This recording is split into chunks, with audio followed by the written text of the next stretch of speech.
The Louisiana state constitution is now changed thanks to the impactful investigations of WVUE reporter Meg Gatto and the Fox 8 Defenders. With the Fox 8 Defenders, we are trying to help people with a range of issues, whether it be your living conditions, your water bill, whatever your issue is, we're taking that call and we're calling you back. We got a tip to the Defenders line from a mom of 2 little girls who lived in an apartment complex in New Orleans who said they were living in deplorable conditions.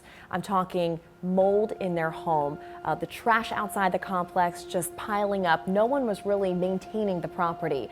So we got this tip and we decided to go out to the apartment complex to see for ourselves what people were living with, and what we saw truly shocked us.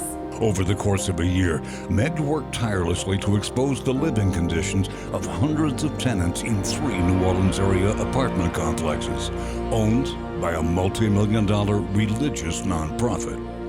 Constantly calling them, emailing them, and everything, and they're not doing anything. And I tell them this all the time. I say, this is not fair. This is not fair. No one has to live like this. And they tell me, oh, we're going to get someone, and then they stop answering the phone. They got water running here. They took all this mold, all this water. I got to sleep way over there where it's dry at. How long has it been like this? 3 months. And you've complained to the office? Every day, crying like I'm doing now.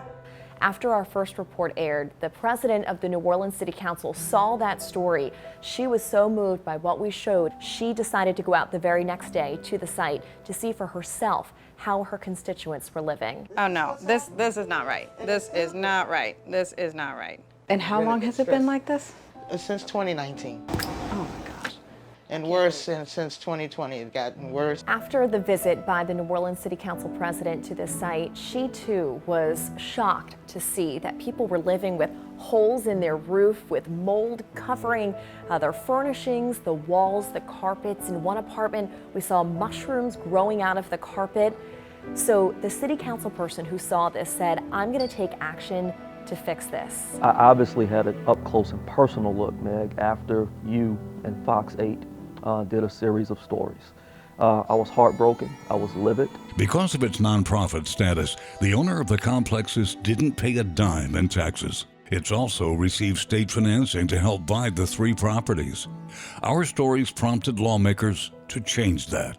We had a New Orleans-based representative who decided to draft legislation to pull the tax-exempt status of a nonprofit if it provided housing to people which posed a health or safety risk. Weeks, lawmakers at the Louisiana State Capitol debated the issue.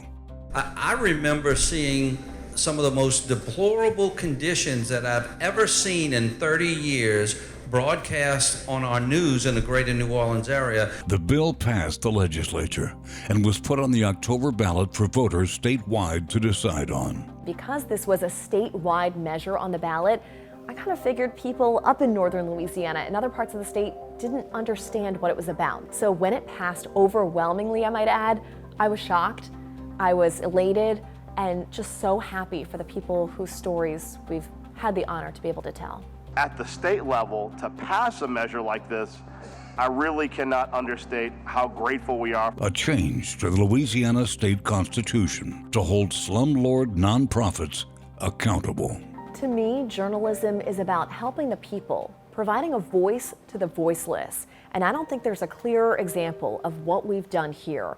You know, you brought something to our attention, and Jason and I were able to team up to create this policy and ultimately get a constitutional amendment passed. That's a really big deal. And I have to say thank you. Both Jason and I say thank you to you, Meg, and Fox 8, the whole Fox 8 Defenders team, for really highlighting this issue. This is the first time that I have felt that I truly gave a voice to the voiceless and made a difference in this community. To be able to go back to some of these tenants that we spoke to and say, we were able to do something. We were able to change the law to hopefully hold this nonprofit owner accountable.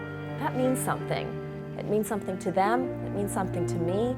And I'm just pleased that my station, Fox 8, was allowing me to get these stories on the air, to give me the resources that I needed to be able to tell the true story of what was going on here.